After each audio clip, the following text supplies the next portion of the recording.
Ooh, listen, boys and girls, Creoles. Okay, promise to you. It's anybody vtuber, the prisoners, the editor, and the future of the world over exposed kaiju.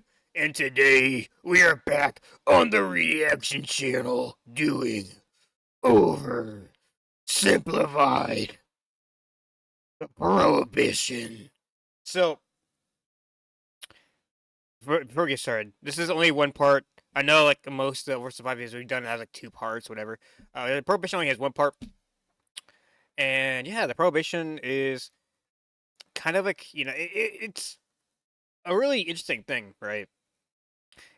So basically it was an amendment that was added to the Constitution of America, which outlawed the consumption and the sale and um, you know, the manufacture of alcohol in America.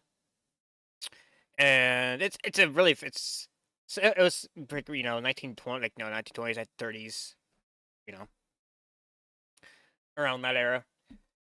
Like it's kind of this, because alcohol was getting to the point where it was getting out of control. There were so many things with like violent, about like, husbands becoming violent, drunks towards their wives and kids.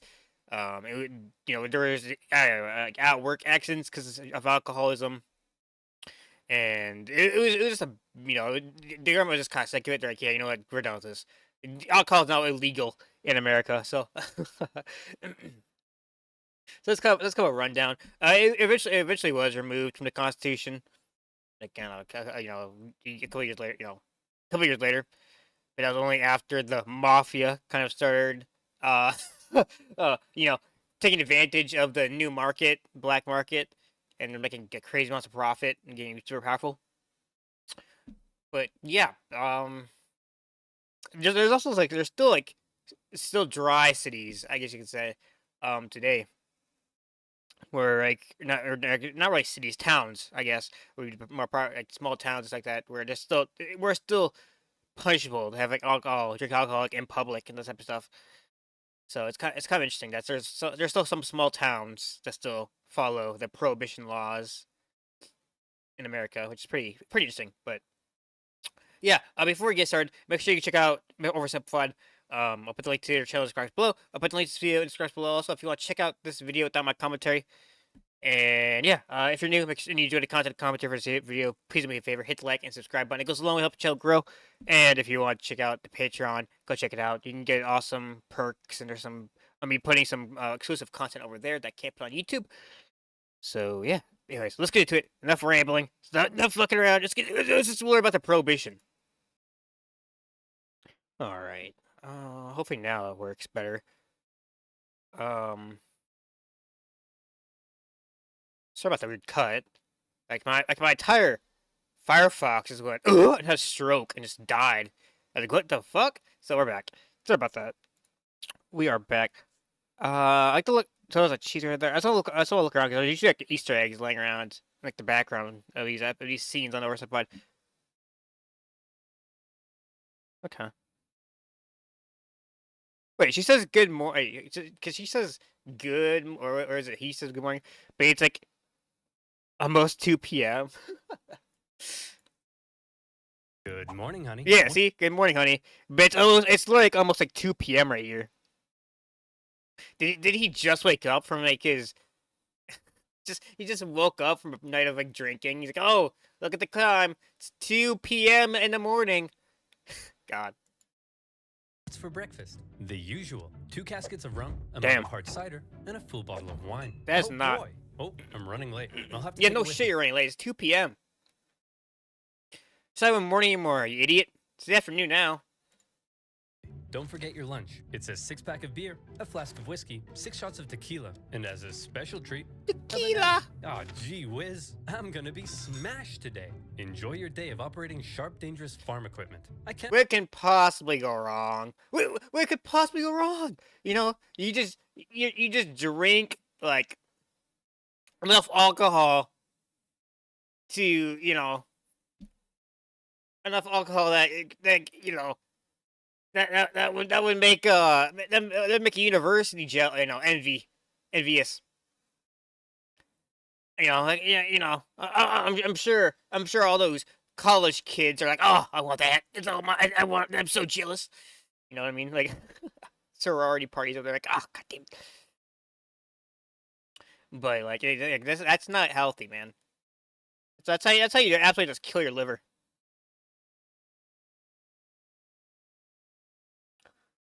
Yeah.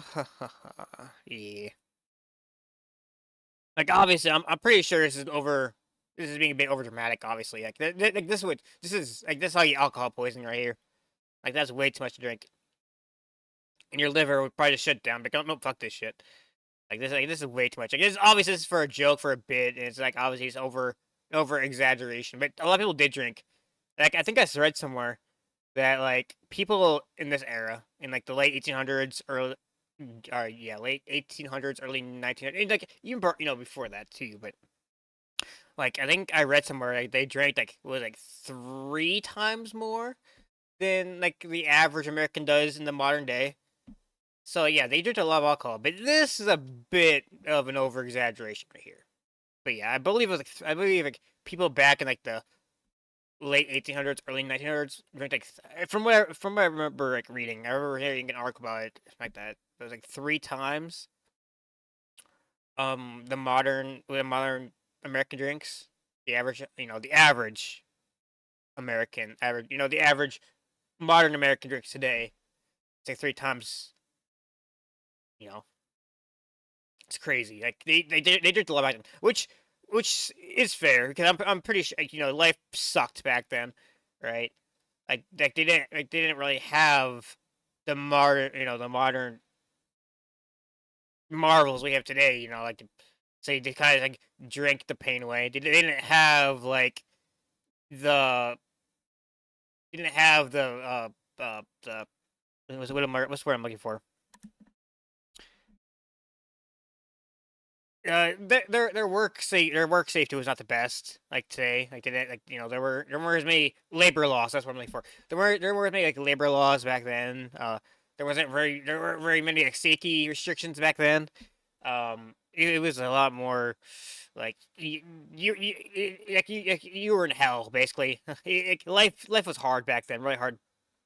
You didn't have the advantages of the modern day back then, so a lot of people just drank through it. Drank through the pain and the hard life they had, and then they'd go home and take it out on their wife and kids, which is based on like alcoholism. Obviously, it's a sad thing and a bad bad situation. I believe this is an acceptable way to live. God bless America. Okay, go. America.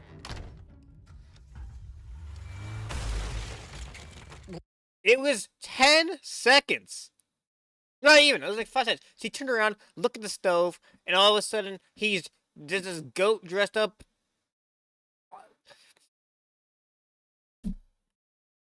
Like, I, this, he's naked. He's the forklift. Like how? And bro, you have to repair the door in the wall. Bro, that's wow, my guy. Come on, man. You know how much it's gonna cost you? You guys aren't exactly swimming in money. I love my life. OverExposedKaiju presents Prohibition. America, the land of beautiful strip malls, top-class infrastructure, and wonderful urban sprawl. Ah, yes. America! Beautiful America. But what's the most American America, love to get your ass kicked, socialist. thing you can think of? The Statue of Liberty? Mount Rushmore? A crazy lady in a mobility scooter yelling at a pigeon? Well, what if I I want to told speak to you your the manager. answer is alcohol? That's right. When the Puritans arrived on America's shores, they brought a ship. Wasn't that like I don't want to say like 1%, but wasn't that like didn't it like grow like exponentially once we started getting like a bunch of like German immigrants coming in? Like the Germans like brought like much of their alcohol to America, like as the Germans were starting to come into started migrating to America, like yeah, like obviously like we had alcohol and like beers with that prior, but I think it started like really like blowing up once like once a bunch of the Germans started like migrating to America.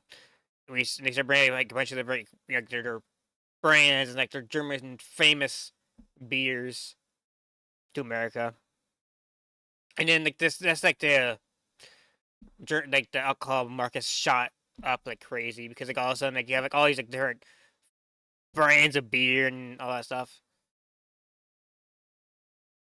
Packed with beer, George Washington provided his men with a daily cup of whiskey. I mean, I guess that makes sense. For me, I don't drink alcohol like at all. I'm you know like I don't drink alcohol at all. But like I'm sure like back then when you're at war and you're just full of nerves and it's war sucks obviously. That being like okay boys, we'll have to we'll we'll drunken up a little bit so like it's not as bad in in theory, but it works. But yeah, I'm straight edge, so I don't drink alcohol.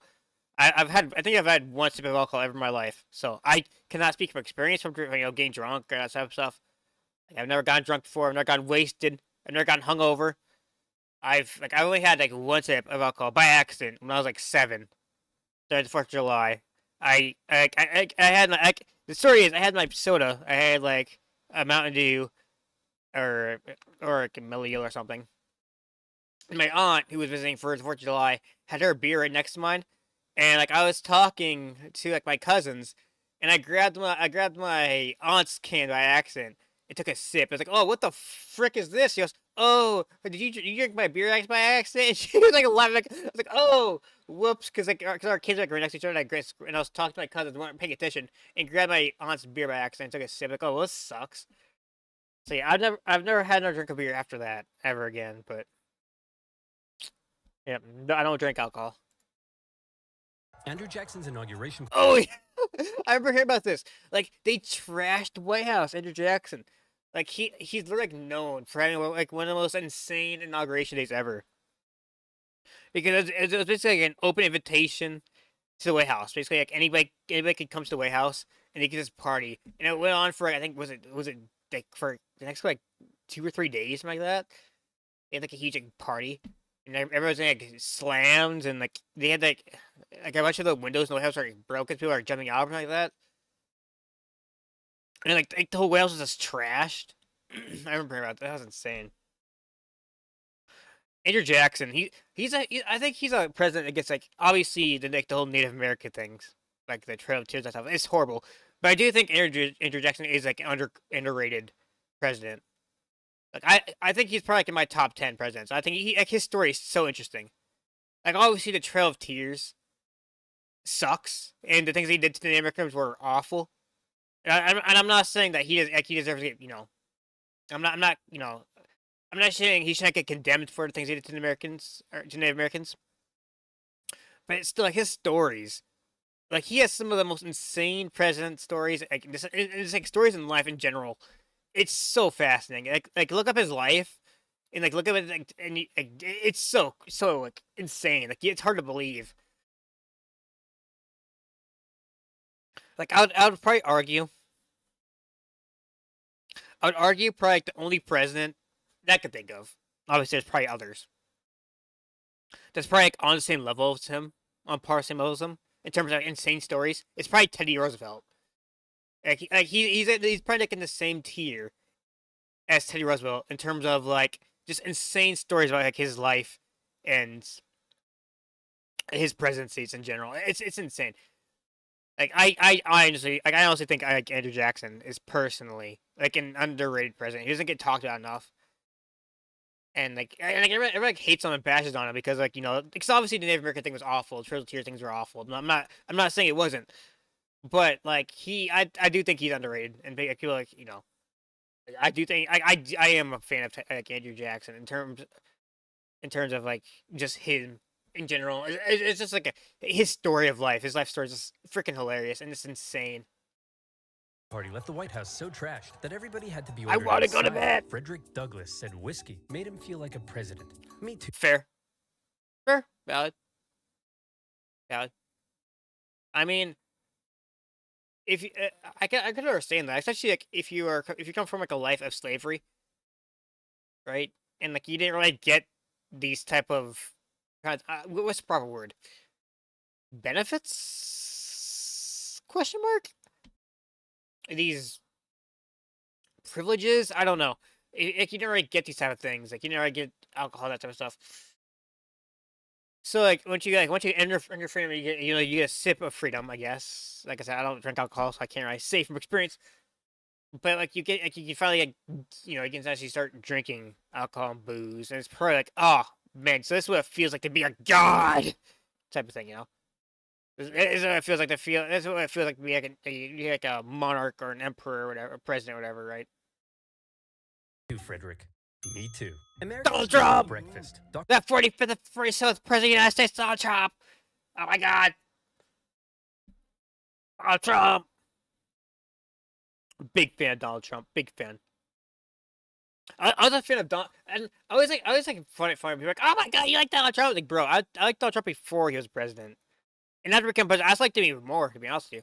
But before that, like, dude, I remember like I've been a fan of Donald Trump since like 2007 or 2006, back when he was like in the WWE, doing like the billionaire battle with Vince McMahon. Back in the day when he had like, Bobby Lashley as his like bodyguard or whatever, or his wrestler or whatever. Like, dude, like that was like our first like encounter with Donald Trump was that in like 2007 or whatever it was, 2006, 2007, one of those 2 years when they were doing like the battle of the billionaires. It was like Donald Trump versus Vince McMahon.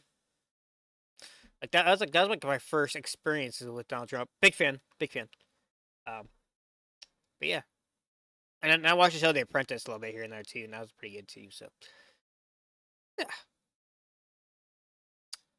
pretty good, pretty good. And I just overall think he's a pretty good president too, in my opinion. But anyways, Doctors prescribed their patients hard liquor. In the 19th century, oh yes, my head hurts. Let me just prescribe you with whiskey if your head hurts. Oh, you have a little bit of a headache. Here's some alcohol. Here's some whiskey. Enjoy. Americans drank 3 times as much as their modern. Yeah, see. So this is probably the guy late 1800s or 1900s right here. They drink 6 gallons of pure alcohol per year. Well, the average person today will probably drink 2 gallons per year of pure alcohol per year. Like, look at that. Like, look at the size comparison. That's insane.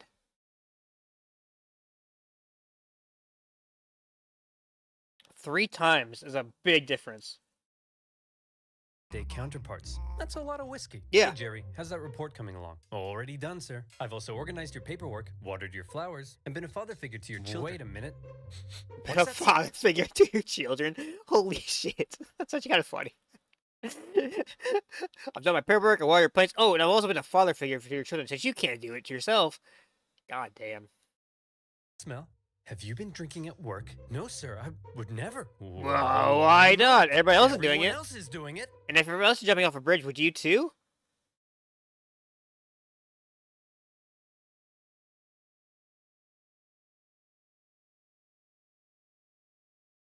Jesus. Crazy. It's crazy that only like 100 years ago, less than a little over, little over 100 years, a little under 100 years, but because it's kind of like within a span of like a couple decades, right? And even prior to that, obviously. But we're talking about like whistling, we're gonna stick within like a certain time frame, right? But the fact that this was like only a handful of decades ago, right? That this was acceptable. That you just come to work or you get and be plastered. It's like, brother, what the hell? Like, if you came to work, in 99% of the time today, if you came to work and you were plastered or you were drinking, they would send you home. It would probably suspend or fire you. But I got all my work done. You're fired! Wow, that's backwards. Americans drink at work. They drink at barn raisings, baptisms, and public hangings. Fuck. Of course they did.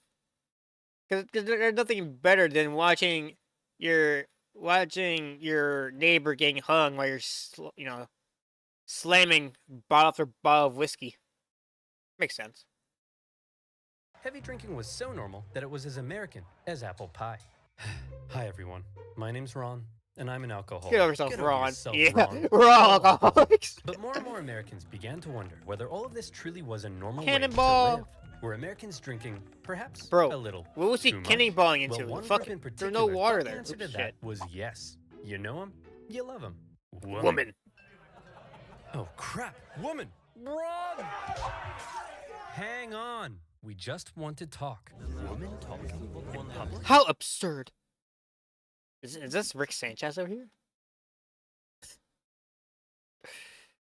No, it's not Rick Sanchez. It does look like him a little bit, but not really. But like, so like in this era, women were meant to be seen, not heard, right? Like, you know, they were like, that's why like, oh my god, it's so absurd of women talking, you know, like, you know, that it's women out in public speaking, you know, like how absurd. And the reason for that is because during this era, during, you know, like the late 1800s, early 1900s, right? It was in probably like, you know, up until like women's suffrage, right? Women were meant to be seen, not heard. That was from, you know, society's perspective. Women, they were basically just there to provide, you know, to have kids, to take care of kids, to clean the house, that type of stuff. Which I don't agree with personally. I see men and women as complete equals. But society was a lot different 100+ years ago, right? Like society is a lot different compared to what it is today. So that's just how life was back then. It's nothing, you know, nothing personal. It's just how life was back then. I'm not gonna, you know, condemn these guys because because for being, oh, you're sexist, because that's just how life was back then. So it's, you know, it's unfortunate, but that's how life is, right? But for these ones, they're like brothers, bro, homies, my guys. Why are you here drinking, wasting all wasting your money when you could be at home with me, taking care of the kids, and, you know, like why are you wasting your wages here drinking alcohol when we need food at home and we need, you know, we need to get, you know, get stuff done, you know, paid for, repairs to the house or whatever, right? Like why are you wasting your wages here at the saloon? Because back then the wages for work was a lot, and I mean a lot less than what they were today. I believe it was like 20 cents a day, if I'm not mistaken. Let me look this up quickly. Um, wages in the U.S. in 1890s. 1890s.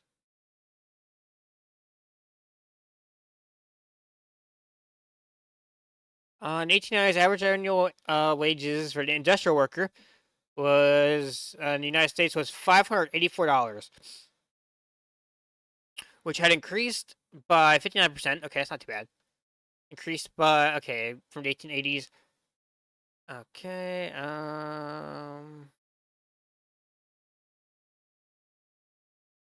per hour. Oh, so in 1890, the average hourly wage for laborers in the United States was about 13.70. Sorry, it was 13 cents, lower 13.5 cents. I don't know how that's calculated. I'm gonna guess they carry over the 0.7 cents every hour, so you can get an additional, you know.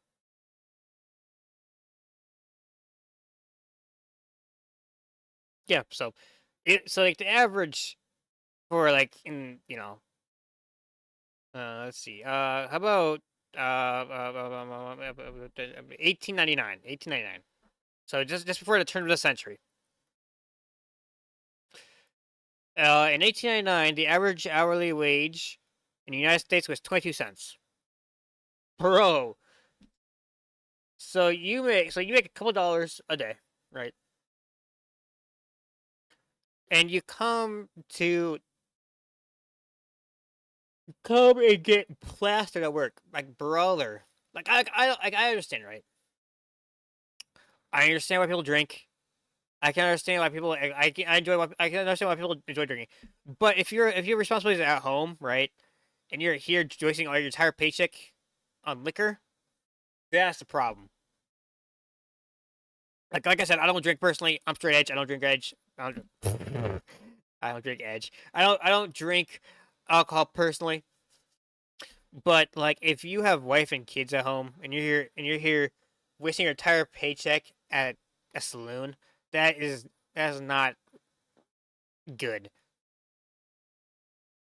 And then you go home plastered, start beating your wife and kids. That's just awful.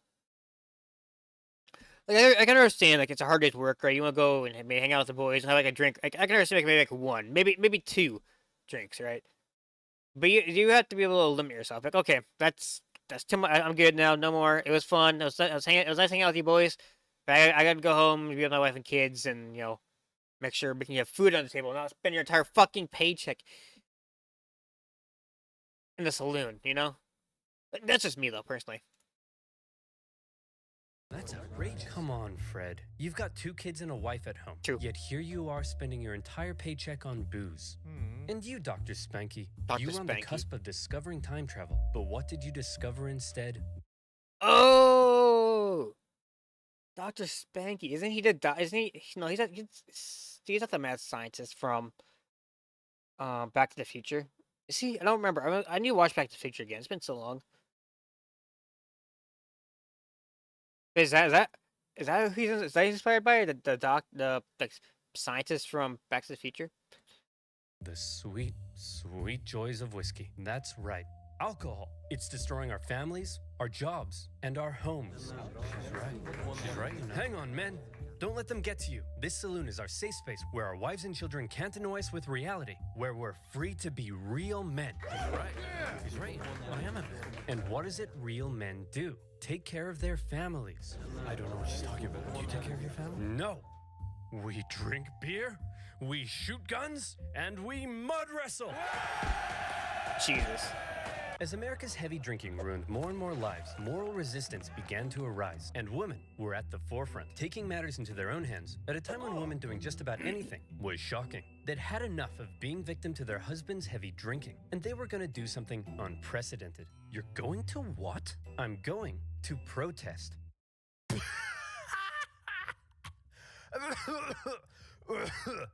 Oh, sweetie, women can't protest. Starting in Ohio, before spreading nationwide, women began a crusade against alcohol. They marched through towns and cities. This is 1870s. Oh, this is a lot earlier than I thought it was gonna be. I guess they're doing like all the events that kind of led it with like women's suffrage, women very pro. I guess that makes sense. But, wow, this is even before the 1890s, so this is like wow. Wages were a lot smaller probably back then. Like what did they say? Like 1874, right? Is that what it said? Before spreading nationwide, women began a 1873, 1874. Okay. We'll do 1873. Oh, per hour or not is not available. Okay.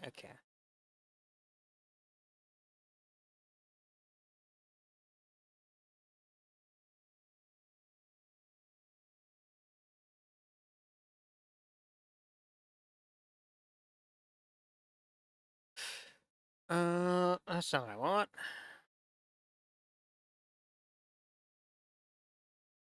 Okay, so they make about like $400 a year, basically, roughly.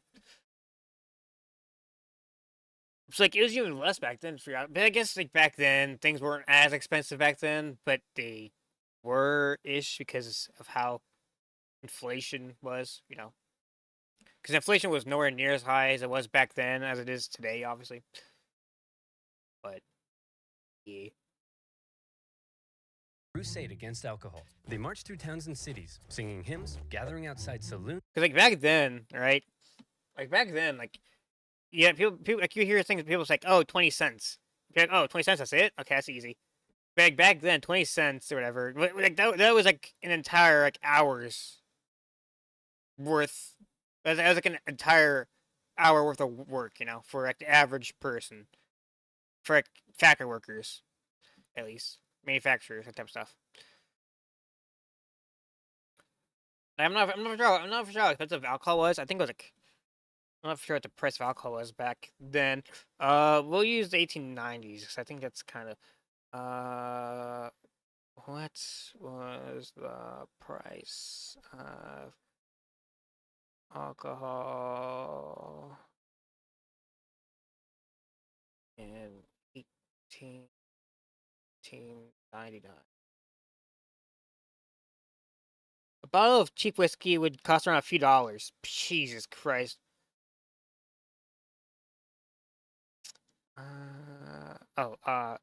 In the U.S. Not available, but in general, alcohol beverages are cheaper than coffee and tea in the 1800s. Wait, so alcohol was actually cheaper? Hold on, what?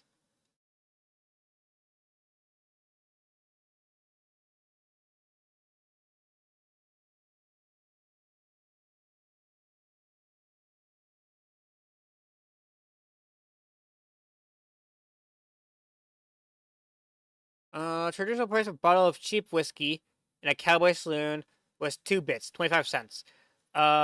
See, Kansas City, okay. So about 25. Yeah, it's like, so for a bottle of cheap whiskey, we're talking cheap whiskey. This is even the good stuff, right? It's 25 cents. So that's like an hour's worth of work, roughly, give or take. And praying on their knees. Women praying was so terrifying that in some towns schools were shut and business stagnated. On one occasion, firemen were called out to hose down What the the dangerous hell? praying women. On another, the owner of a beer garden reportedly held a cannon outside and threatened to reduce the savage women to dust. Nevertheless, they persisted. They formed the WCTU in 1874 and they organized. They set up homes for inebriate women. They installed water fountains in public parks. Cold they wrote water. textbooks for school children that contain some interesting claims about drinking alcohol. Here's little Timmy. Okay. Uh-oh. Looks like Timmy's gonna have his first drink. Oh. He's taking a small sip of whiskey, and Timmy has spontaneously combusted. Okay. The end.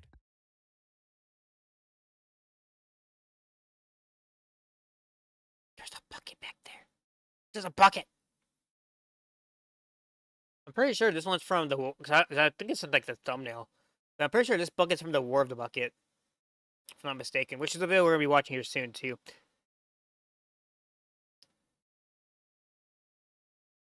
Drink. He's taking a small sip of whiskey, and Timmy has spontaneously combusted. The end. The woman's efforts weren't in vain. In small towns across America, drugstores agreed to stop fulfilling prescriptions for alcohol. Men committed themselves to giving up drink. Inspired by the woman's moral fervor, some saloon owners closed their doors. Oh, that's good. So it's just seeing some progress around the U.S., right? Like you're seeing some progress, which is good because that shows that their hard work is actually paying off. And like, you have these men, all these men who are like, okay, we're done. You're right. I apologize. I should cut back drinking, and I should probably spend more time with you and the kids and doing stuff. Like you see, so it's good. And you have a lot of these like people like, all right, these women are right. We're taking things too far. And then they close down saloons. I respect it. I respect it. When you can admit that you were wrong, or that what you were doing was wrong, or that you have a problem, and as long as you're like trying to improve, then I respect it. That's good. The Women's Crusade and other temperance movements were forcing people to reconsider alcohol's role in society, and more people. It's good in moderation. Like all things, like most things, right? It's good within moderation. Like I said, I don't drink personally, but I can understand why people do drink, or at least have a couple sips.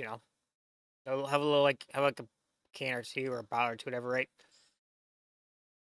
But like, as long as it's in moderation, you're fine, right? As long as you're not overdoing, as long as you're not over drinking,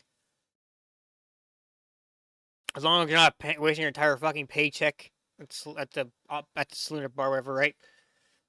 They're good. The thing is, like, alcohol is a drug, right? You can get addicted to it, and that's where the problem comes in when you get addicted to it, right? It's like any other drug, basically.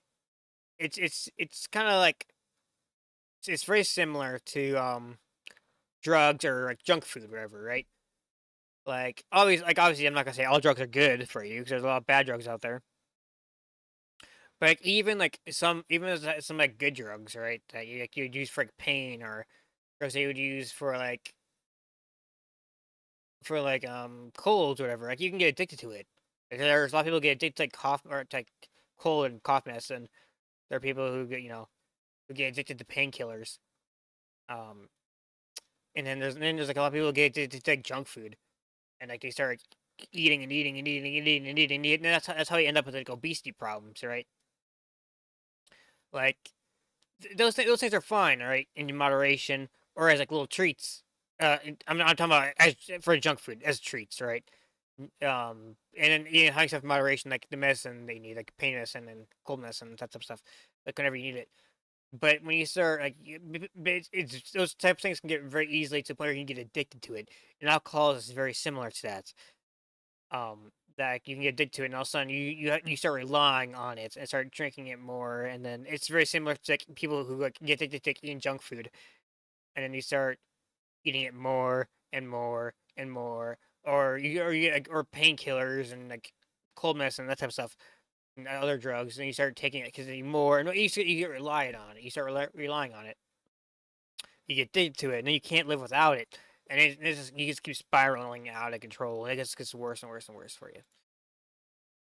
People began to side with the growing temperance movement. Many states had even begun enacting their own dry laws that restricted. Yeah, dry laws. So they have like there's like small towns, all over. I believe they still have some in. I think there's still some in Iowa. I believe they still have some in Nebraska. Not I believe they still have. I believe they still have some. And I believe there's still some in the Dakotas too, if I'm not mistaken. And I know like I think there's still I think there's a couple in Wyoming. I think. I could be wrong, but I do know there's like still some like dry cities out there. Not dry cities, dry towns. Where it's just punishable that you can get charged for drinking in public, stuff like that. Like obviously they're not like extremely strict, but you can still get punished with like fines and type of stuff for drinking in public.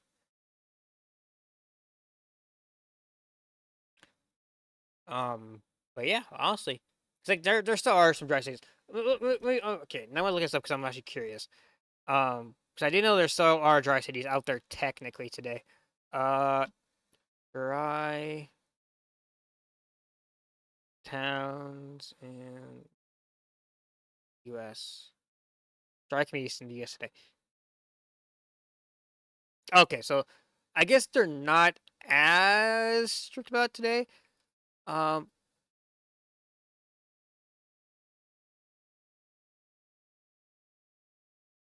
okay, so if we go to South Dakota, for example, um, the Ogallala uh, Lakota County, which is located entirely within the Indian Reserve. Oh, it's a dry county. So in South Dakota, it's like a massive like Indian Reserve that they say like yeah no alcohol at all. Um. Okay. Okay.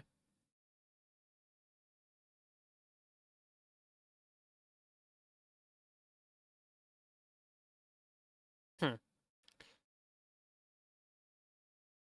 I guess it's not as strict as I guess it's not as bad as I thought it was.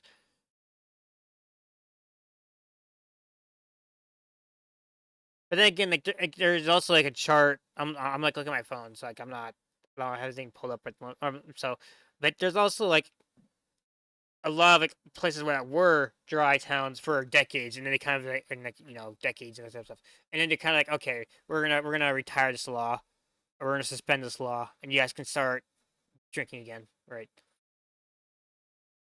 But like they also have like in place, like if they need to, they can reactivate the law. And be like, okay, this is a law again. So if it gets bad again, like okay, we're bringing back the dry laws type of thing. But I think a lot of them like suspended the law, so it's like not as big of a concern anymore. But yeah, yeah, go down here. There's quite a bit down here. No, I know, yeah, up here had quite a bit back in the day too. Like around right here in South Dakota. That's kind of like right around here. This is where the Indian Reserve's at, where it's like they banned alcohol completely. Um, Texas had a bunch of it too for decades. Like yeah, like there's still are dry cities today. They're just not in dry towns today. They're just not as proficient, or like a lot of them have suspended the laws today, like in recent years, recent decades. The sale and use of alcohol. One of them was Kansas, where alcohol had been outlawed since 1881. Oh. Despite this, many illegal saloons remained open, and authorities had done just about nothing to stop them. I wish I could really read. God. Woman, disgusted by what she saw, decided she would take the law into her own hands. And not just any woman, a terrifying, hatchet-wielding... Is this Margaret Thatcher? Is this Margaret? No, it's not. It's not my. Sweet old lady named Carrie Nation. Carrie Nation, that's how it is. I almost said Margaret Thatcher. I'm like, no, wait, that's UK Prime Minister. Carrie Nation. That's just a badass name. Bro, she's literally carrying the nation on her back. Like, brother, that's just a badass name. Holy shit. And dude, she's a woman with a fucking hatchet. She's like, oh my, dude. Holy crap. Armed with her trusty hatchet and a bag of what she called smashers, she traveled from town to town visiting saloons. But she wasn't there to get smashed. She was there to smash. The men could do nothing but cower as sweet little Carrie hulked out and tore the place to shreds. She went to Kiowa and smashy smashed. Wichita, smashy smash. Topeka, smashy smash. On a couple of occasions, she was arrested. But each time, they were like, okay, Carrie, we're gonna let you go so long as you promise to be a good girl and not smash up any more saloons. Okay? Screw you, pig! Yeah, I think she's gonna be all right. Smash, smash, smash. Give us a Hulk. Carrie's tactics shocked the other members of the Women's Christian Temperance Union, but she assured them, and this is a quote, "Ladies, you do not know how much joy you will have until you smash, smash, smash." Oh God. Carrie became a household name, and she hoped her unusual tactics would spread across the country. But unfortunately, many of the women's movements eventually slowed down. Why? Well, because of this kind of thing. Thelma, I ripped my pants again. Ugh, well, you'll have to sew them yourself because I'm going out protesting. What? I don't know how to sew. What if I burn the house down and get eaten by alligators? What?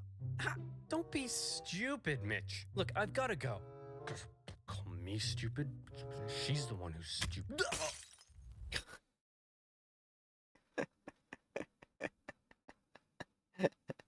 You didn't think take your pants off, dumbass?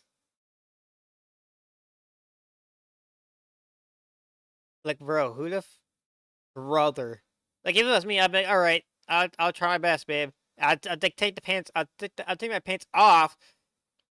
Put on some new pants, and then try your best. So you try to sew them, right?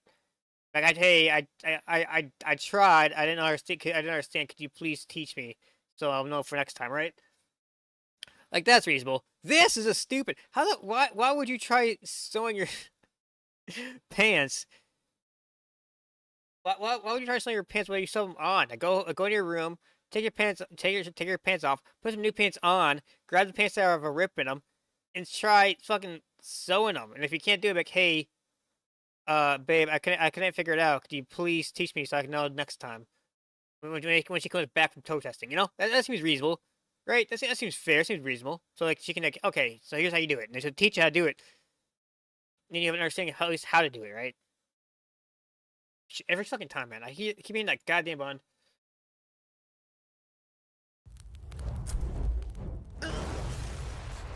Jesus. Hey, Thelma, look who's stupid now! You still look pretty stupid, Mitch. While the women were out protesting, there was nobody to do the cooking and cleaning and being seen and not heard, and they gradually had to return to their duties at home.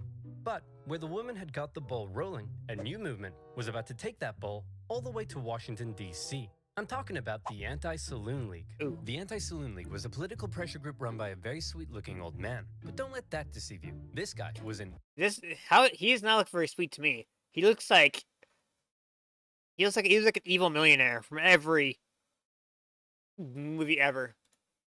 Evil genius. While the women's movements were interested in a whole range of issues, Wayne Wheeler and the Anti-Saloon League only cared about enemy number one, Mr. Alcohol. And as a result, they were extremely effective. Was that foreshadowing to Al Capone? Alcohol. Dude, Al Capone's just a badass. Like, dude, like a big, like he's so interesting. He's such an interesting character. Is that Sasquatch? What? I'll probably have to look at Bigfoot. Cereal.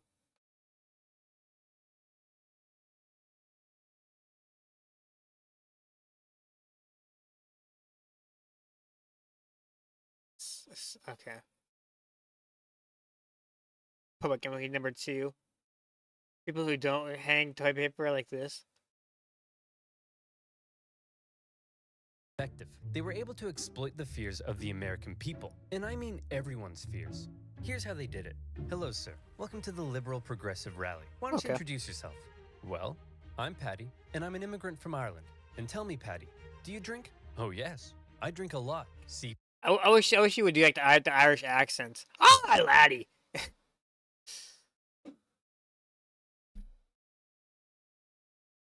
folks, people like Patty come here looking for a better life, only to end up drunk in the gutter. Don't worry, sir. We're gonna help you. Hey, man, you're doing great. I just need you for one more thing. Okay. Hey, Christian conservatives. Oh, no. This is Patty. He's a dirty Catholic Irish immigrant who's come to destroy America with his alcohol-fueled debauchery. Jesus, man. Workers were told alcohol was a capitalist ploy to keep them subjugated. Factory owners were told alcohol was making their irresponsible workers lazy. The black community was warned alcohol was hindering its progress, while racists were warned alcohol would turn black men into brutes. In one of the most confusing eras of American politics, totally opposing groups found themselves agreeing on at least one thing. Alcohol was bad. The Anti-Saloon League also made great use of propaganda, something prohibitionists have been doing for decades. Take this specimen, for example, that warns what will happen to you if you start drinking. Let's see. First, you take a drink. You get a little rowdy. Okay. You make some new friends. Oh, nice. Nice. Then you become homeless. You turn to poverty crime and poverty and disease. Oh God. Forsaken by friends. Step 8. Depression. Oh no. oh. Yeah. That's she.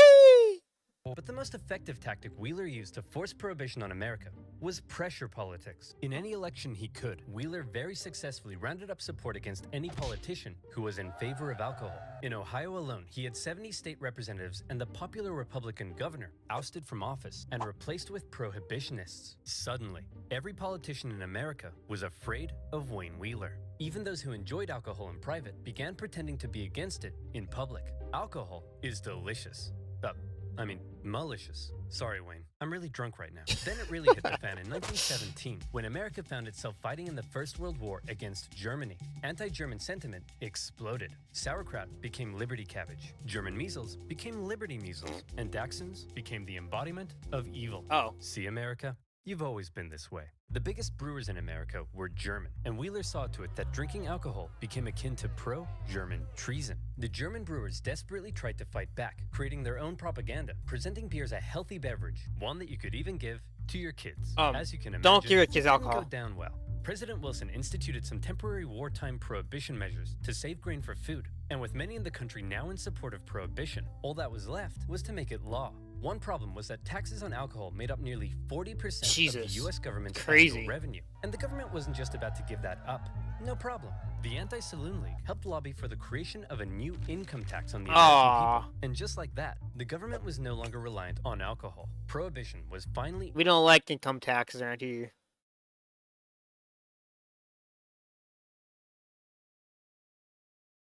Introduced to Congress in 1913, not just as a law, but a constitutional amendment. Yeah, 18th Amendment. As the House held their final vote. And I think it's the 24th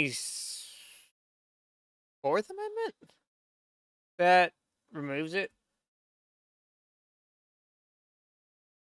Because the 18th Amendment is the one that makes alcohol consumption and manufacturing banned. And I think it's the 24th Amendment that appeals the 18th Amendment.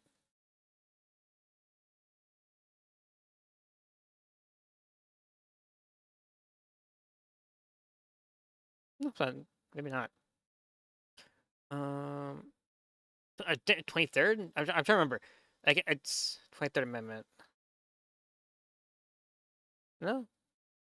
Well...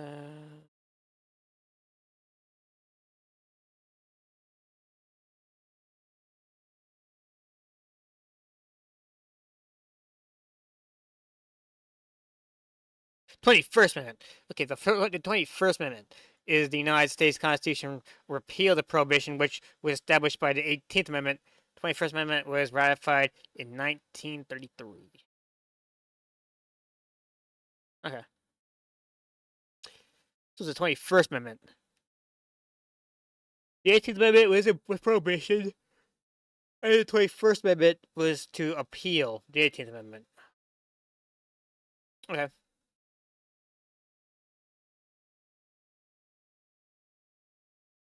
On the Prohibition Amendment, Wheeler was watching from the gallery. You spineless cowards. I know half of you drink, yet here you are bowing down to Ned Flanders up there. Look at him, like he's some kind of Caesar. Ugh, don't be so dramatic. I obviously don't think I'm Caesar. Now release the lion. In the end, Prohibition passed the House easily, 282 votes to 128, Dang. and the states ratified the new amendment by 1919. America, a nation obsessed with liberty and freedom, had just voluntarily given up its private right to choose whether or not to drink alcohol. We did it, folks. We fixed everything. America will be perfect forever. But you just dissolved America's 5th largest industry and lost tens of thousands of jobs for us immigrants. No, you idiot. You don't get it. We helped you, idiot. Ugh, I could really go for a beer. Can't drink now, idiot. Oh, no. Immediately after Prohibition went into effect, alcohol consumption in America decreased as Americans followed the law and tried not drinking. Man, if we're gonna be law-abiding good boys, we need something else to fill the dark, lonely void that delicious beer once did. Well, how about we crack open a nice cold can of water? Dude, water. Dude, I love water. Like I literally live off water, soda, milk, and energy drinks. That's my entire life right there. But that's all I drink. The water I drink water like 80% of the time probably. Hell yeah. Toss it over. No, this isn't doing it for me. Let's try knitting. This isn't filling the dark void at all. Want to play some kites? Nice. Ah, screw it. Let's go get some illegal beer. Well, it seemed like many Americans supported Prohibition. After the law went into effect, it seemed like just as many Americans intended to keep on drinking. Makes and sense. they would go on to find a variety of ways to break the new law. Here's a question for you.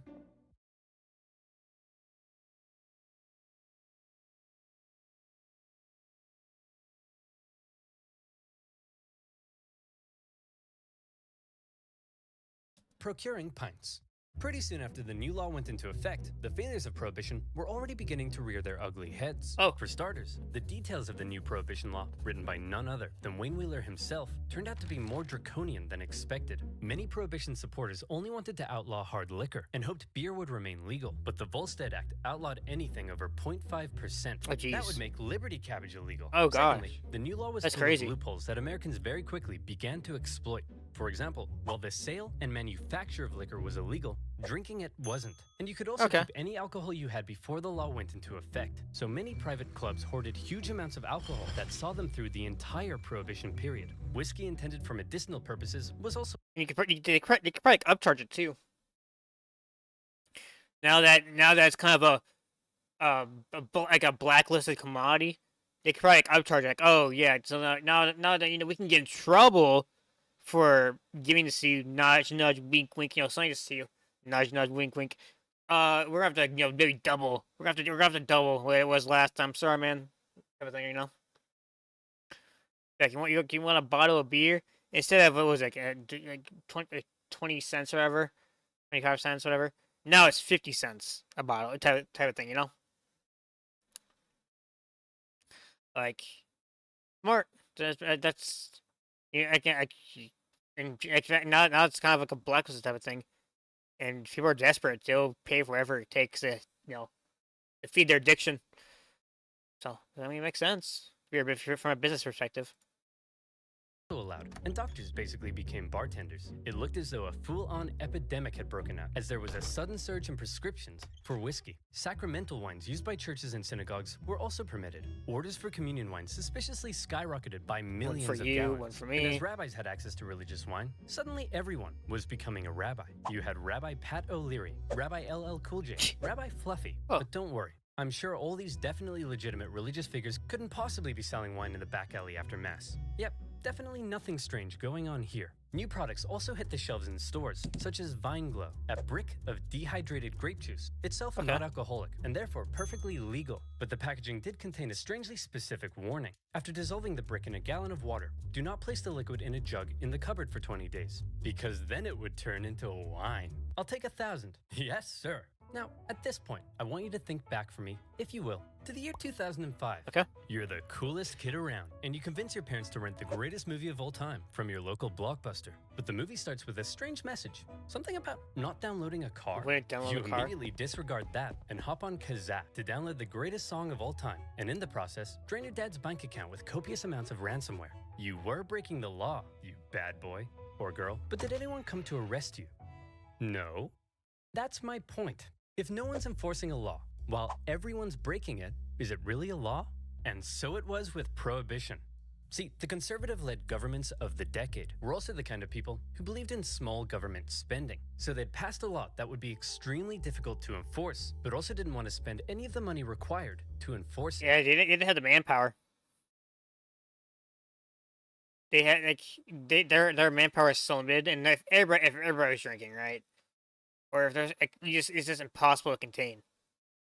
Like you could arrest like 1 or 2 people, and all of a sudden there's like 7 more doing the exact same. It was just so overwhelming. You just couldn't keep up with it, especially in like big cities. Like it was impossible to keep up with in big cities. I'm sure in like smaller towns, right? It's not like small towns and whatever. I'm sure it's easier to contain, and that's what's happening, which is probably like a lot of like small, like, or for decades, a lot of smaller towns were kind of like dry, or dry towns, whatever, for decades after Prohibition was taken off the off the Constitution.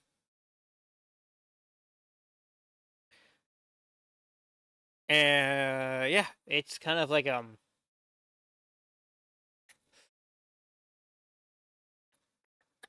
like it's kind of like when you're in the big cities, it's so hard to contain. It's like brother, like it's just impossible. You don't have the manpower to contain it all, especially in big cities. So once you do it, and it's like, and you want people to like, and it's dangerous too, because like trying to like rile up these like drunk people who like just will probably want to fight you at it. They're probably like, yeah, how about you pay me an extra cash, right? Like pay me more, because like you don't want to put your life on the line for trying to arrest some like violent people, especially like when you're like outnumbered, right? You're overwhelmed. Like, okay, how about you give me a raise and maybe I'll consider doing it, right? Type of thing. The newly created Bureau of Prohibition only had 1,500 agents to cover the entire country. Literally. That's one agent for every 70,666 Americans. That's in a too massive much. country with 12,000 miles of coastline and one gigantic land border with Canada. Good luck, schmuckos. And all these clever little loopholes people were using to score illegal booze were only just the beginning. And Canada was not a dry country. Like, alcohol was still very much legal in Canada. So like they would like smuggle alcohol in from Canada into the United States. America was about to devolve into alcohol-fueled criminal chaos. By outlawing it, Prohibition had made alcohol a precious commodity. True. And millions of Americans would become outlaws as they found a variety of ways to score illegal booze. For example, many Americans began making their own liquor. Illegal stills from making moonshine were found by Prohibition agents from the hills of Kentucky and the caves of Arizona to parking lots in major cities, and even in the homes of Prohibition-supporting politicians. Oh, come on now, fellas. I voted for Prohibition. I'm not gonna have an illegal still. What's this? That's my son, Freddie. Say hi, Freddie. Sir, this is obviously an illegal still. Nope, that's Freddie. How dare you? Hey, what's this in the bathtub? That's bath water. Why does it taste like alcohol? Here's a better question. Why are you tasting my bathwater? Weirdo. Come on, Freddy. Let's get away from these perverts. To discourage moonshining, the government began adding extra toxins to many of the products. Yeah, I remember hearing about this. They basically poisoned like a bunch of like supply, basically. And a bunch of people started getting sick and dying from it. Moonshiners were using, which resulted in many cases of severe illness and death. Yeah. But alcohol wasn't just being made at home. Along America's vast coastlines, rum runners smuggled alcohol into the country by sea. A floating supermarket known as Rum Row extended along the East Coast just beyond America's maritime limit. And bootleggers frequently sailed out in small boats to pick up shipments of booze. These bootleggers could then be found selling their illegal products everywhere, even in the holes of Congress. Wow, Pop. One day, I want to work here. Well, son, if you work hard and never give up, one day even you could be a massive hypocrite. True. Even President Harding was known to serve his cabinet bootlegged whiskey, and some bootleggers were so successful, they became bazillionaires, such as Roy Olmsted, an ex-cop who became one of the biggest employers in the Seattle area from smuggling. I think President Harding was like one of like, because President Harding was only president for like what 2.5 years, 3 years, because he passed away in office. Yeah, I think he's like one of the what ifs of presidents. Because from what I remember, he was very popular. From what I remember, President Harding. So I remember like he was like very popular. President Harding, 29th president of the United States. Yeah, he passed away early in his term. He didn't finish full term, but yeah, he was one of the most popular. He was one of the most popular sitting presidents while in office of all time. So yeah, he would have easily gotten another term. He was extremely popular. He was beloved by the nation. He didn't serve full term though. I think he was only around for 2.5 for years. But yeah, he was very popular, especially among the women too. Funny enough, like during his time, women thought he was very attractive. And like he was very popular with like the women, so that's kind of cool, right? What else is there? Yeah, but yeah, Harding was probably could have been like one of the what ifs because he was also a very intelligent man. He was extremely intelligent, and he just passed away, like, unfortunately. But I think he could have been like a really good president, long term. If he finished his first term and went for his second term, I think he could have done a lot of good for this nation. Cause like he was a bit of a hard ass, but he was also a very intelligent man, and very very good at what he did. Booze. Unfortunately, all of his whiskey came from Canada. Yuck. All of this criminality was being made possible by copious amounts of corruption. Across the country, armies That's the government for you. of government officials were persuaded to turn a blind eye. Bootleggers became so rich, it was no problem to stuff a couple $1,000s into the front pocket of the police chief, or the mayor, or their disapproving mother. And some cops were getting almost as rich as the bootleggers. Jesus. All right, men, everyone gather in. I've received word that one of you has been taking bribes from bootleggers. Any ideas who? Kevin, perhaps. Got any thoughts? No, sir. Many police officers came from the same communities that drank a lot, and they weren't about to arrest their own granddads for knocking back some homemade gin. But all this isn't to say there was no enforcement. Plenty of government officials were doing their best to enforce the new laws, and some unlucky individuals received very harsh penalties, such as a Michigan mother who was sentenced to life in prison for small-scale moon. Batman! Brother, imagine getting life in prison for small-time bootlegging. Jesus Christ. That's very absurd. Like I think a fine would be acceptable. Maybe a couple maybe like a 3 months in prison for like the worst. Like unless they're like repeat offenders, right? If they're repeat offenders and you keep getting the same guy coming in because he's getting caught or same whatever, right? So the same person keeps coming in over and over again. Then obviously you would increase the crime. But if it's like their first time, it's okay. Here like, maybe give like maybe like, I don't know, a $10 fine, or whatever. I don't know what the equivalent would be at this era. Would be considered like too high or not, but Like give him like a fine for the equivalent of it would be acceptable for this era, or like get or like maybe get like maybe like 3 months of prison, right? And then be like, oh, this just like teach him a lesson. And after that, if they keep reoccurring coming back, and then you'd be like, okay, and then you would keep increasing the punishment, right? Like maybe like the first time would be like, I don't know, whatever the equivalent of this era's a fair price for that would be, like, for a fine, right? And then if you come back, you give him 3 months, 6 months, a year, and then after that, it's increased every time by a year. You know what I mean? Shining. I think that'd be fair. Cases like these were widely reported in the media and only served to make Prohibition even more unpopular. But not just that, the media also loved to cover the exploits of the most famous bootleggers, turning them into national icons. One of the biggest bootleggers was a man named George Remus.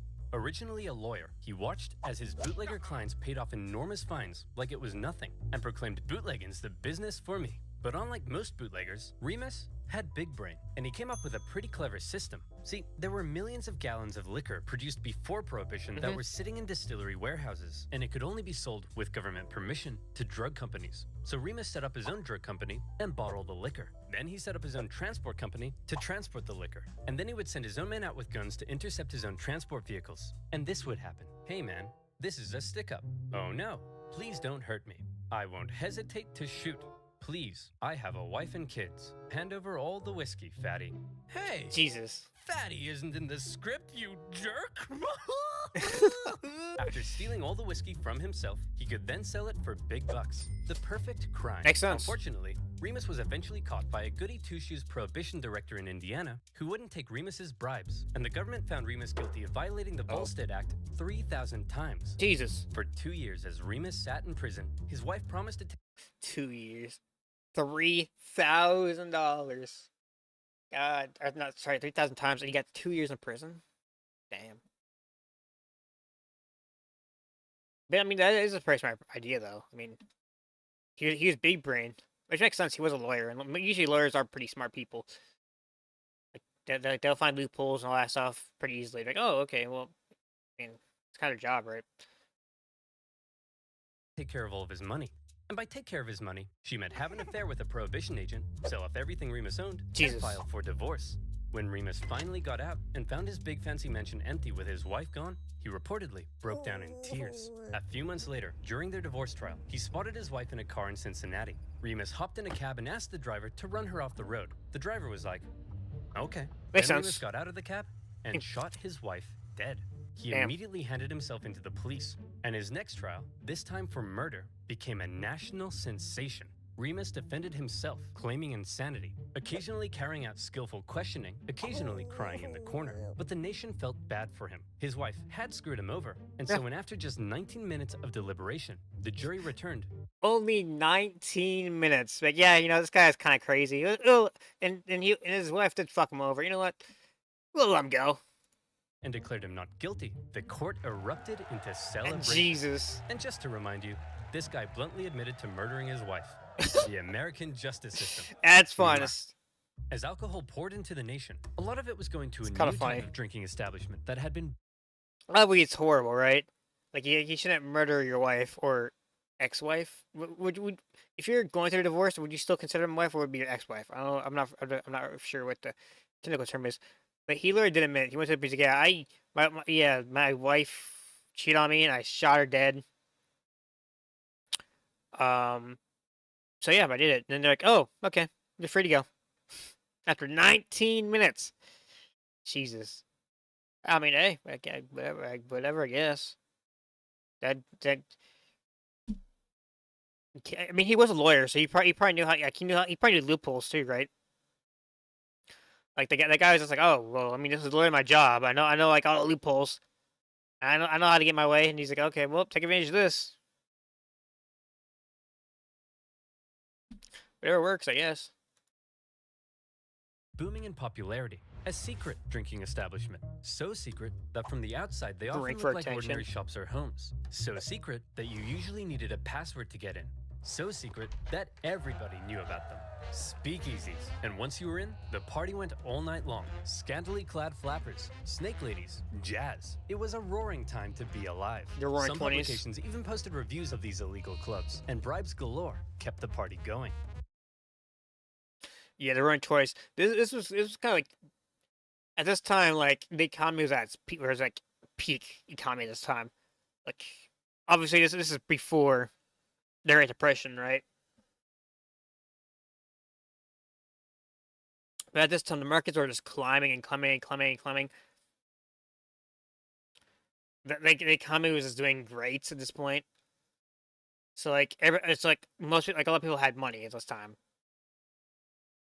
Especially if you invest in like stocks and stuff. Like you had a lot of money because the markets just kept climbing. Obviously, within a couple of years, the Great Depression happened in the 1930s. But you know, the 1920s was like the roaring 20s. That's when everyone was like partying and they going out doing like all these crazy things. So they had the money to do it. You know. It seemed like half the police officers and federal agents in cities like New York were receiving kickbacks from speakeasy owners. Hey! What the Kevin Costner is going on here? Officer O'Hannity, taking bribes? Why am I not surprised? Prohibition Director Simmons? For shame. Mom? What would Dad say? Ask him yourself. Dad would say, quit being such a wet blanket and let Daddy earn his tips. Anytime a speakeasy was shut down by authorities, it seemed like Holy 3 more shit. would just pop up elsewhere. That's hilarious. And some neighborhoods were so full of them that one resident began hanging a sign to try to keep partygoers from This is a constantly house. knocking on her door. It really seemed like the new laws regarding alcohol, in some places, were simply being ignored. True. And one prohibition agent who traveled the country liked to see which city was the most defiant by timing how long it took for him to be offered a beer after he arrived. His winner? New Orleans. Of course it where was. A cab driver offered him a drink after just 35 seconds. Want a swig? Bro, of course it was New Orleans, Louisiana. Like that, like I would have said probably New Orleans and maybe Florida. Probably would have been my guess.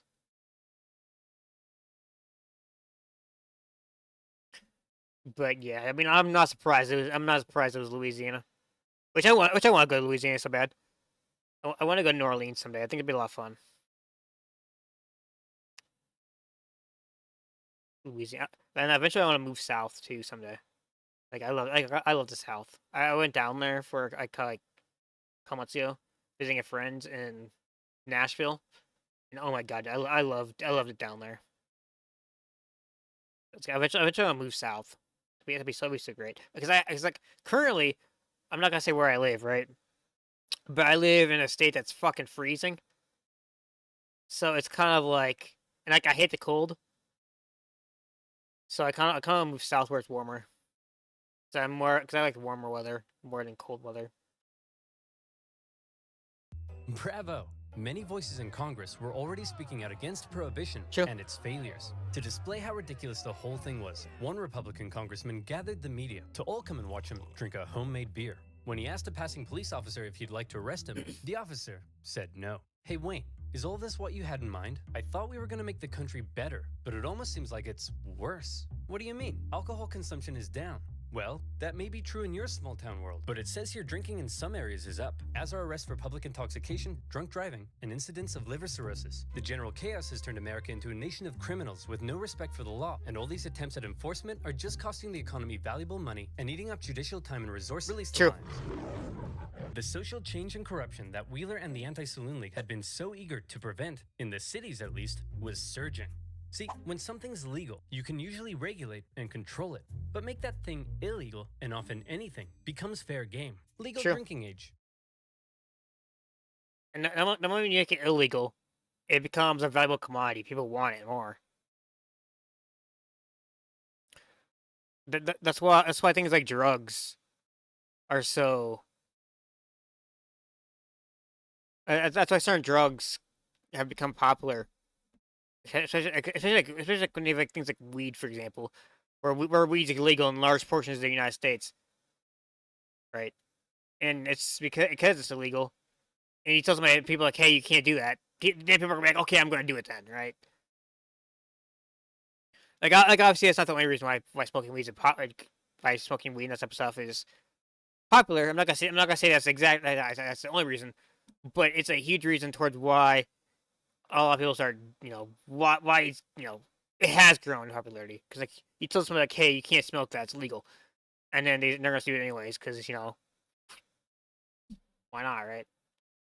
Like again, I don't smoke weed, I don't do drugs, but like that's just an example, right? Like you tell somebody they can't have something, they want it more, right?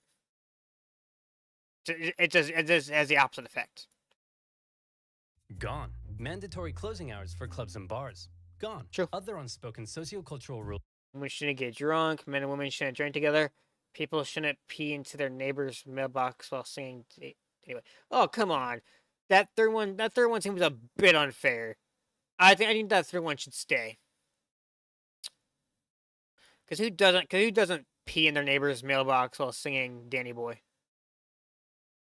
Surrounding alcohol. Gone, gone, gone. In speakeasies, different genders and ethnicities were beginning to mingle in a way they hadn't done before. The Roaring Twenties saw a monumental shift in culture, not least of all because now men and women could flirt in public without being damned for eternity. If you were president, you'd be Abraham Lincoln.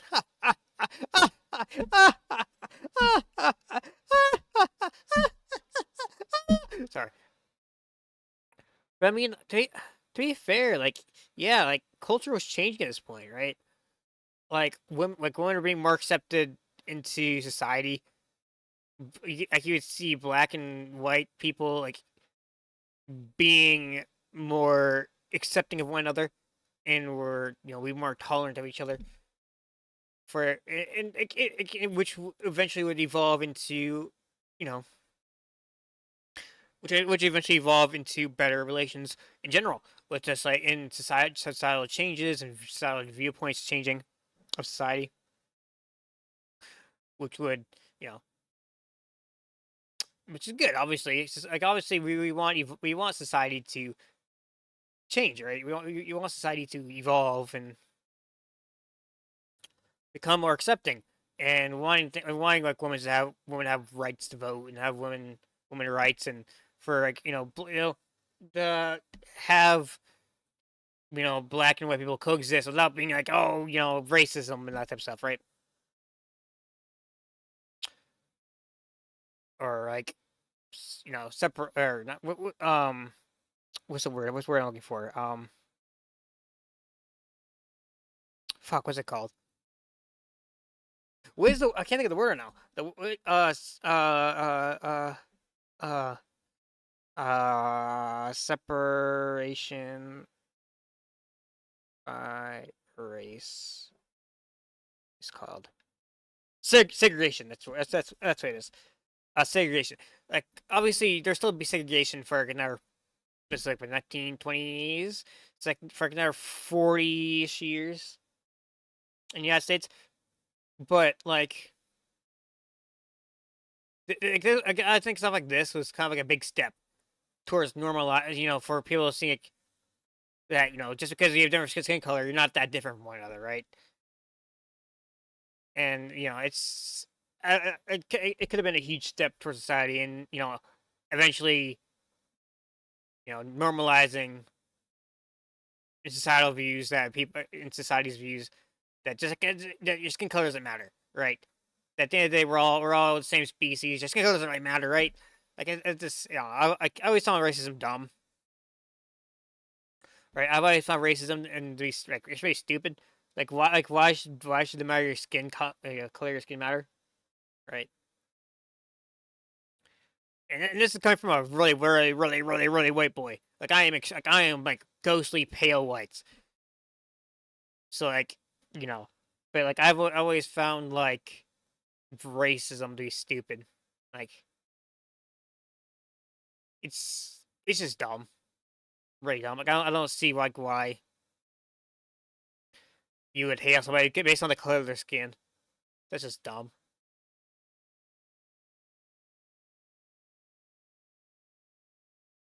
An outraged Wayne Wheeler did his best to make sure that anyone breaking the law was punished. He had even stricter legislation put in place in New York. But all this did was clog up the justice system with petty drinking violations. True. And judges began letting everyone off with light fines, so the judges could get back to dealing with things that actually mattered. Like murder? Things like murder. And rape? And there was plenty of murder.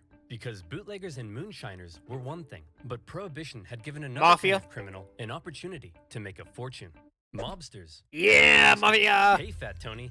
Big news. Hey, Fat Joey. What's up? I just got word from Fat Louie here that the government's outlawing alcohol. You know what that means.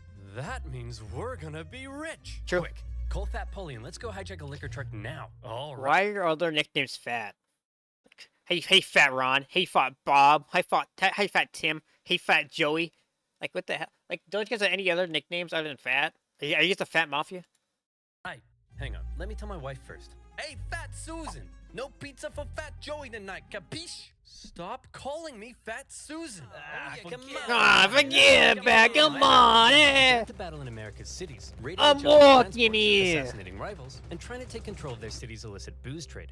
Every city had its top dog. Detroit had the Purple Gang. New England had Charles King Solomon. But no city was as infamous for gang violence and murder as Chicago. Al The Capone. city had multiple gang factions, and at first, they agreed to stay in their own neighborhoods. But the thing about criminals is that they're criminals, Sure. and the agreements inevitably broke down.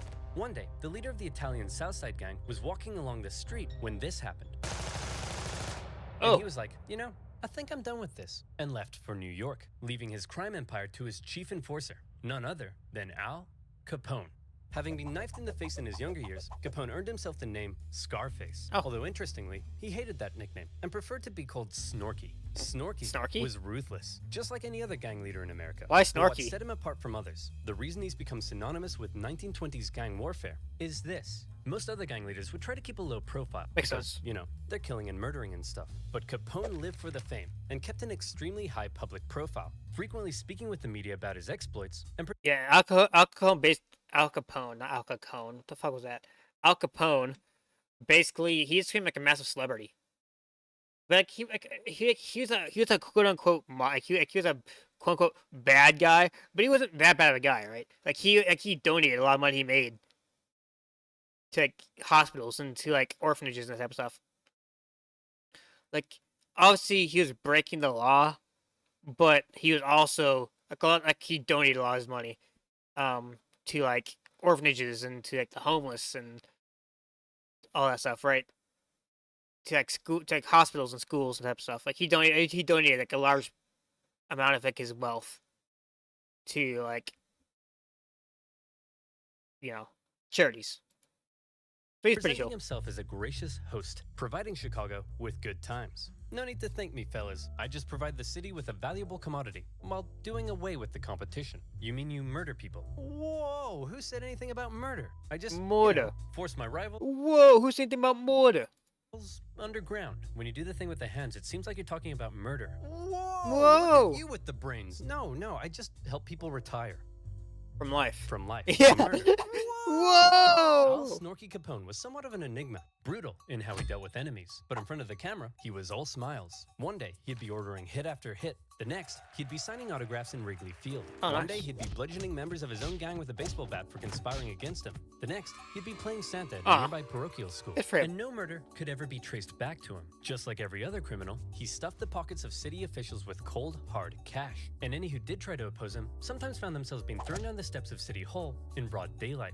Damn. Problem solved. The public couldn't get enough of Capone. He quickly became a household name as people romanticized the gang life he lived. And this became a source of concern for the people at the very top. President Hoover. Oh god damn, not Hoover.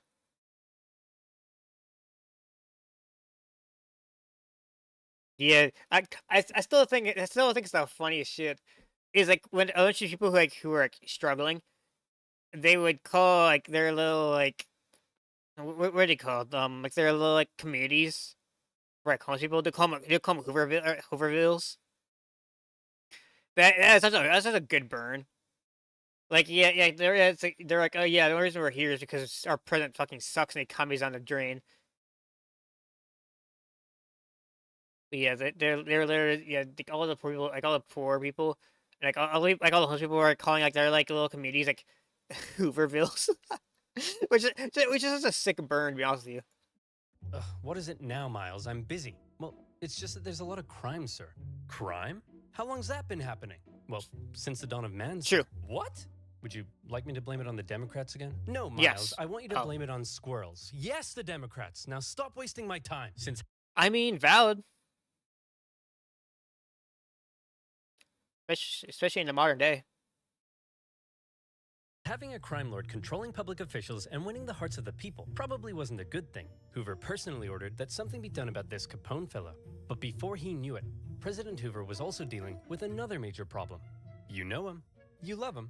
Woman. Yeah. The Prohibition era had been going on for nearly a decade, and anyone with a brain could see that it really wasn't going very well. One person with a brain was Pauline Sabin, an extremely influential and rich woman who served on the Republican National Committee, fundraised for Republican presidents, and had a secret wine room in her giant mansion. She initially supported Prohibition, but was now disgusted at the chaos it had created, and she began a new women's movement, this time not for Prohibition, but against it. Being the extremely influential woman she was, her new organization gained nearly 1.5 million members within 2 years. It's kind of crazy. 5 times that of the Women's Christian Temperance Union. She hated that the WCTU claimed to speak for all women, and she began calling for the repeal of the 18th Amendment. President Hoover, I helped fund your campaign, and now I want you to end Prohibition. Miles, what is it I say when I'm not going to do anything? You'll look into it, sir. Oh yeah, that's right. Pauline? I'll look into it. Sabin gave speeches on the steps of Congress and helped start a growing push among the American people against Prohibition. But Hoover, a prohibitionist himself, wasn't budging. Then, on the 14th of February, 1929, something happened that shocked Because President Hoover is fucking useless. the nation. Men, thought to be working for Al Capone, tricked some Irish mobsters into meeting them at a garage in Chicago, thinking they were there to purchase hijacked whiskey. Instead, the mobsters were lined up against the wall by men dressed as The Valentine's Massacre. police, and they were shot. The Valentine's Day Massacre had people outraged. It was cruel and almost felt like American mobsters had finally crossed a line. People were sick of the violence, and in part, they blamed Prohibition for helping to create it. The pressure on Hoover to do something was steadily increasing. Fine. Miles, I want you to put a report together to see if this whole thing is working. You mean the thing where mobsters are becoming increasingly powerful and massacring each other in the streets and everyone is disregarding the law and half our public officials are corrupt and taking bribes? Yeah. That thing? Yeah, I want to know if it's working or not, Miles. Stop wasting my time. Hoover continued to drag his feet on Prohibition, but after the Valentine's Day Massacre, he was still determined to do one thing. He wanted Al Capone in prison. Aw. Since Capone had been so careful, the FBI were having a hard time charging. Wait. Hold on. So is Al Capone? They put Al Capone's head on a pig? Jesus.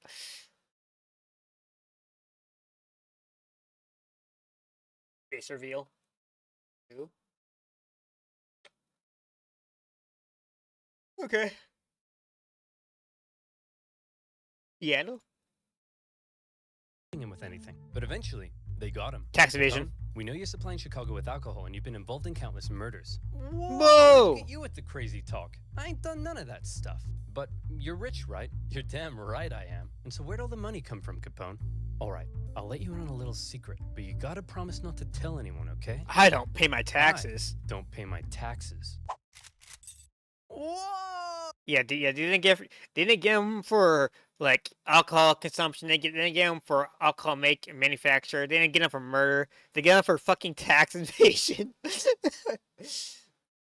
Oh my! And it was the biggest tax evasion charge of all time. I think he got like 10 years. It was the biggest tax evasion charge in American history. Yeah, I think he got like 10 years for tax evasion. For all of his murdering, the IRS finally got Capone on tax evasion. At his trial, he didn't seem too concerned though, and spent most of his time having a laugh with his lawyers. Hey Capone, I gotta know, why are you so confident you're gonna win here? Well, Your Honor, because I'm an honest man with a big heart who's passionate about working for the good of the people. And also because I threatened the entire jury's families. Luckily, at the last minute, the judge replaced the entire jury pool with a new one. Why would you admit that in public? Ow! Why would you like? Oh yeah, and by the way, I just threatened the entire jury's families with their lives, like kill them all. And he goes, "Oh, okay." And then that question, we'll get a jury. It's like, brother, you said to keep your mouth shut. And be like, well, I just feel confident about my team here. We can get this done. Let's get this resolved. And I'll be back. I'll be free. You know what I mean? Capone's men hadn't yet got to, and Capone was found guilty. Jesus. He was sentenced to 11 years in 11 years. I thought it was 10 years. But yeah. It was the biggest charge. I think it was the biggest charge in U.S. history for tax evasion. 11 years in prison. The harshest penalty ever given to a tax evader. Yeah. But even with Capone locked away, the violence in Chicago and other cities continued. And in response, the movement against Prohibition continued to grow. And the final nail in Prohibition's coffin came in 1929. After a decade of booming economic growth under 3 Great Depression. Republican presidents, the stock market plummeted, and America was thrown into the grips of the Great Depression. It was an awful time. 1 out of every 5 workers, 15 million people, would lose their jobs. Half the nation's banks failed. Temporary shantytowns were built for the broken homeless in public Yep, parks. that's what I was talking about. That they would call the shanty, town, like little town areas they made into Hoovervilles. Suddenly, very few people had time to care about Prohibition. Expensive enforcement of an unenforceable law didn't seem like that big of a priority when Sure. people were having their homes repossessed and losing their life savings. And many began to argue that repealing Prohibition would create vital jobs and tax revenue for the government. Valid. Yet President Hoover doubled down. God damn it, Hoover. Here's that report you asked for, sir. Gimme. Prohibition is great. Jesus, Hoover. Like, I feel like...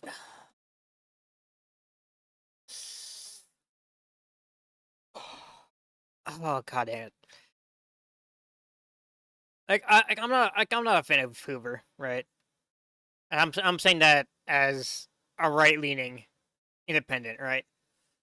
Who usually who will vote Republican in most cases. But like Hoover, I feel like he could have been a decent president if he was president in a different era, right?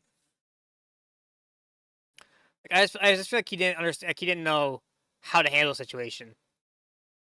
So it's not entirely his fault, but god dang it, man! Like he dragged his feet for so long, and because he kept dragging his feet on it, it tarnished his reputation. Like I think if like the whole prohibition thing didn't happen, and if the Great Depression didn't happen, I feel like he could have been a decent president, right?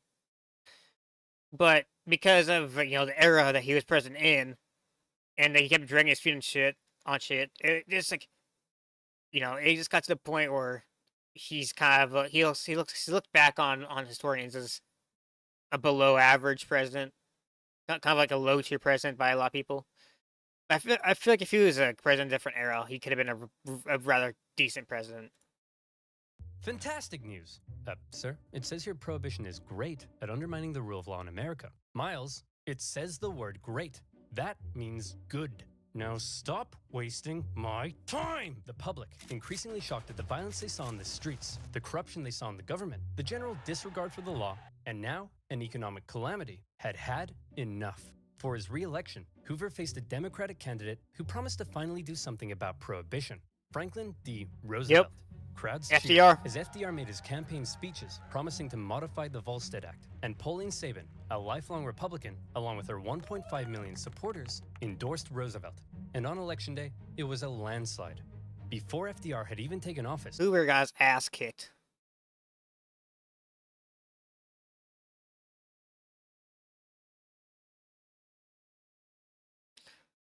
Like, it's one of the few times where like all these like dead hard red states, right? Where like these states where they're just Republic. Most of them are just like they bleed, right? They're hardcore Republican states. Even they were like, okay, yeah, we can't support Hoover this time around. We need change, and they voted Democrat, which is kind of crazy. It's a bad time when even Wyoming, like the most conservative state in the union, or people argue, votes Democrat. Like, brother, that just never happens. You're in a bad situation when even the Dakotas up here in Iowa and like Nebraska and Texas and like all these states, all these like red states, and obviously I understand it's like elite, like states change between like Democrat and Republican. Some of them like they shift. But like a lot of these like famously known to be like red states voted Democrat. Like that's crazy. Republicans in Congress began 1932 election. Like, Jesus. 1932 presidential election. Like, brother. That's crazy.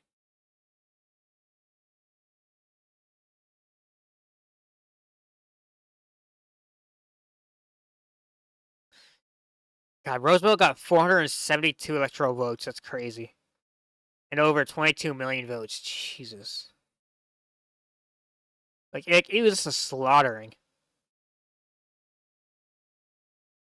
Obviously, turnouts were a lot lower back then. Like, it was a little over 50%. Oh, I guess 56% was turnout for 32 election. God dang, man. It's crazy.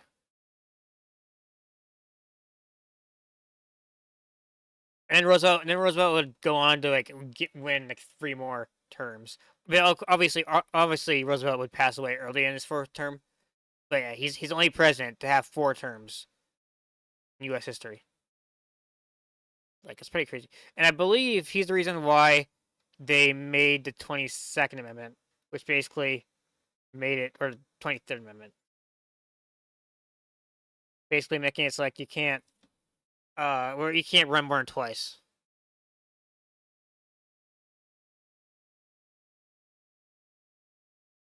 22nd, yes, 22nd Amendment, where you couldn't I always get some like the like I kind of know like all my amendments, but I always get some of the numbers mixed up. Like sometimes it can be hard to remember like which one, especially if you take the 20s. It's kind of like you get them kind of like mixed up here and there sometimes. But like yeah, after Teddy Roosevelt, they actually made like amendment where it's like, yeah, you can't run more than twice, which I do think is kind of outdated. What I would prefer is if you can run twice consecutively, and then you need to step to the side and let somebody else take over for a while. And then if you want to run again, you can run again, right? And that's what I prefer. Instead of like you can only run twice, you can never run again ever again. I feel like that's kind of weird, especially if you have like or if you're like a president like he keeps on, and like it's like if they're winning, they're winning for a reason, right? So like if you have a president who like keeps on winning, it's like obviously they're doing something right, and the people agree with them or they support them. It just seems really dumb that we cut off after 2 terms, in my opinion. And if there's terms in the White House, there needs to be terms in Congress, right, and like the Senate and stuff like that, right? You know what I mean? Like because otherwise you have like people who are in the White House for like fucking 40 years. And it's like, brother, get out, get somebody else like have a say, It's like if Congress and senators can, or it's senators and Congress or whatever, House of Representatives can have like unlimited terms. I think there needs to do something where the president either put term limits for all politicians, or remove term limits just in general, and like have the president be able to be able to have no term limits. Like, you can't have one and not the other. You know what I mean? Like, that's my opinion. I think it's either you have to have term limits for all major um governmental positions. So like if you have government positions, not governmental. What the fuck's governmental? For all government positions. So I guess it doesn't matter if you're House of Representatives or President or Congress. Like there need to be term limits. Or if you're not gonna do that, then you need to remove the 22nd Amendment, where it's like where presidents can like keep on running. Because obviously, if they have people's support, right, they keep winning, then they're obviously doing something right. You know what I mean? Like, that seems kind of dumb to cut off a president after 2 terms, right? and the process. However, if we do have something where it's like, okay, we remove term limits, right? There needs to be an age limit, right? It's like once you get to like the retirement age, you cannot run again. I think that feels fair, right? Like if you like, remove term limits, but like once you get to the point where it's like retirement age, then it's kind of like then you're like, okay, it's time to retire, right? I feel like that's fair. Like if we're not gonna have term limits, then you have to have a thing where it's like, okay, once you get to a certain age, then you retire. of passing the 21st Amendment to repeal Prohibition. One of FDR's first acts as president was to pass the Beer Permit Act, which made beer legal while the new amendment was being ratified. In 1933, with the passage of the 21st Amendment, Prohibition was finally over, and the people celebrated like they'd just won a world war. Bars and taverns were packed. The WCTU were inconsolable. Wayne Wheeler was dead, and the celebration, particularly in America's cities, was intense. Heading into the mid-1930s, the effects of Prohibition were clear to see. From now on, culture around drinking had changed, with men and women drinking together, not in saloons, but in bars and taverns. The crime syndicates that had been given so much power through Prohibition remained powerful as they moved on to other things. They moved on to a lot Some more states drugs and opted other to stuff. remain dry, with Oklahoma only repealing its Prohibition laws in 1959. Oh, jeez. To this day, there are still counties in America with some form of prohibition. So what did we learn today, kids? What's the big lesson here? What's the moral of this story that we can all take away and apply to our day-to-day lives? Maybe that you shouldn't force your own morals on others who don't share them? True. Maybe that if you tell Americans not to do something, that's the one thing they'll definitely do. Literally, they'll do it anyways. It's like going up to somebody and saying, you point to a door and be like, do not go in that room. You cannot go in that room is off limits. And then you're going to have people like, they're going to try sneaking in there because they want to know what's inside the room. Because our curiosity is going to drive them crazy. Do. Or maybe there is no lesson. Maybe we're all just a bunch of dumb, stinky idiots. True. And we're all doomed. Yeah, fair. The end. Well, that's the end of... Okay. So I just wanted to know if there was like a kind of bit at the end or not. But yeah, so that's the end. That's Prohibition of OverSimplified. If you guys are the content in the commentary, do me a favor, help like button, join me, stick around, show me your best, by subscribing, join God, by subscribing, join Satire Mafia. Dude, I was like stretching it, also like a stroke for a second.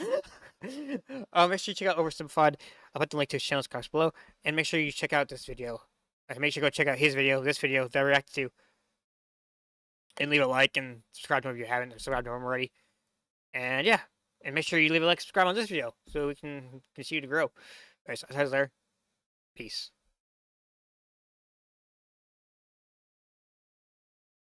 Go build on myself so I can truly build. Hey.